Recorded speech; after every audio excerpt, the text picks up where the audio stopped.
Hi folks, welcome back to another tutorial. Today I'm going to talk about how to add an admin to your Substack publication and the reasons why you might want to. I'm going to show you how it looks and then we're going to go into the back office and I'll show you exactly how to do it. So if you're new to my space, welcome. I'm Claire Venus. I am the founder of Sparkle on Substack and an engagement consultant and mentor. I absolutely adore working with creatives, writers, authors, entrepreneurs, small businesses, everybody who wants to try and make their ecosystems work online, and Substack is a big part of mine. So I will show you around. This is Sparkle on Substack. So this is my Substack teaching space, which holds a membership, and I also send out free posts and a podcast here. So if you need any more Substack advice, this is where to go. I've been building this for over 2 years. There are hundreds upon hundreds of posts and tutorials. So that is where to go. sparkleon.substack.com if you want more. Then today, like I said, we're going to talk about adding an admin to your Substack publication. So I'm in the back office of my Vibrant Visibility Challenge, which I'm running in September 2025. You are welcome to join.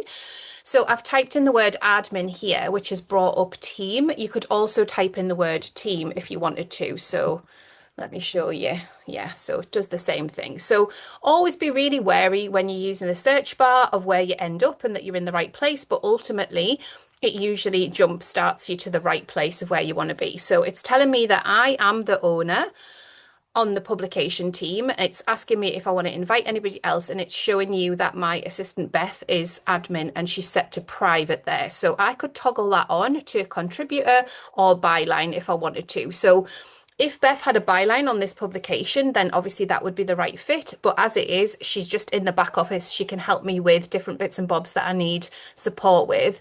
If she was a contributor to the publication and we were kind of co-hosting it, then that's another good thing to press. You can only have one administrator. So I am the administrator of all the publications that I've set up. So we'll leave Beth on as admin. And we're going to go ahead and invite Lauren.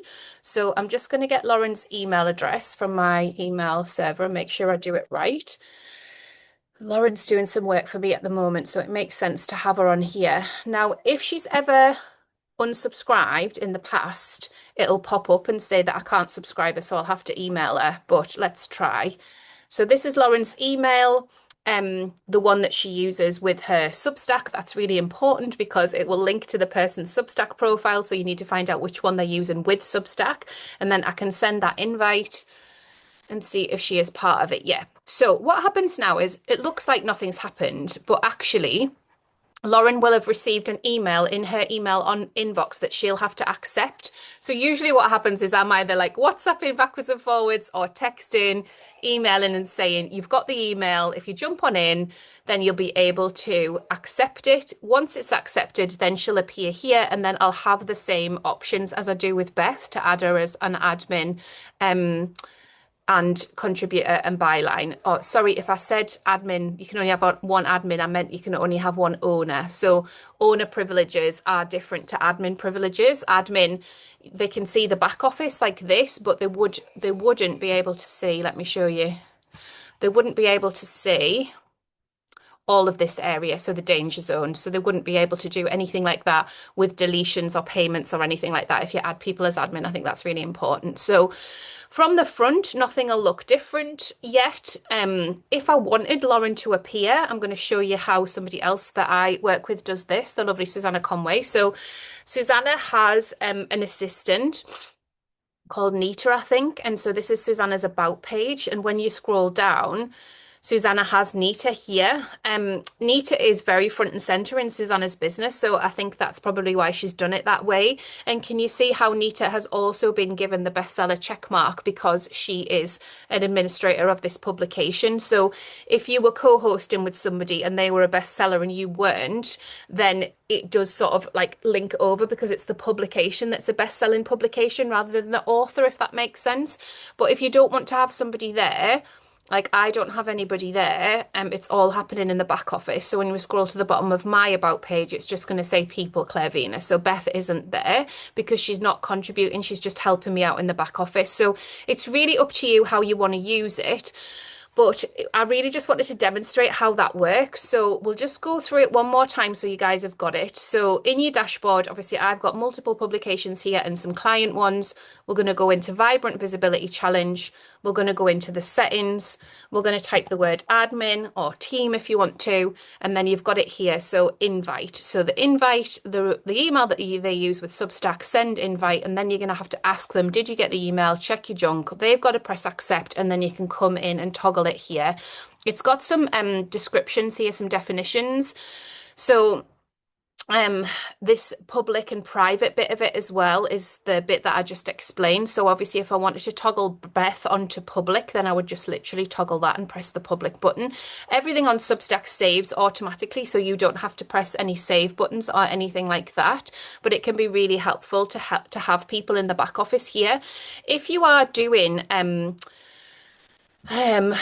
podcasts where or posts where you have invited other people to co-author, I love this feature, and I think it's a really brilliant feature to be able to put someone's name in. So like this one with Amy, her name is there and clickable, and I really love doing that. So you can set that up, and in when you actually compose in the post, my words today, compose in the post or compose in the podcast, and you can just add them as the author. So I'll show you how to do that, and you don't have to do anything in the back office if you're doing that. So let's go into Vibrant Visibility again. So say if I wanted to say that I was going to put something out with a colleague, introducing, and then I would just press this plus button, and then it'll bring people up. So it'll suggest Beth first because she's obviously already on my publication. But say if it was going to be Amy instead, then I would type in Amy. It's going to bring up all the Amy's that I'm connected to. And then I would just click Amy Beeson and then add guest and send email. And it would say, Claire Venus has invited you to be a co-author on this post, or guest byline, whatever language they use. So that is another way around to do it if you are doing collaborative posts. So I'll stop sharing for now, but hopefully that really helps. The other thing that I wanted to explain to you is that if you want to have two logins for Substack, because you want to have a writer profile that writes notes on funny dogs and a writer profile that wants to write about interiors, and those two things are not all the same, and then they are gathering different audiences, then you can add yourself to admin of the other publication so that you don't have to keep logging in and logging out. So I used to do this with a client, so I didn't want my name to be on that client publication, so I set up the profile with the name of the organization. And then I added myself as admin and made it private so that I could just toggle and see how their emails were doing, but it would never come from me. It would always go from the client. So it can be really helpful to think about it like that. And I do get that question a lot if people are posting and want to post notes from one profile or another. I don't recommend having your name twice under two different profiles and two different logins, because I think it's hard enough to build an audience anyway online. So if you feel like you can have multiple publications under your writer profile, that's the best way round.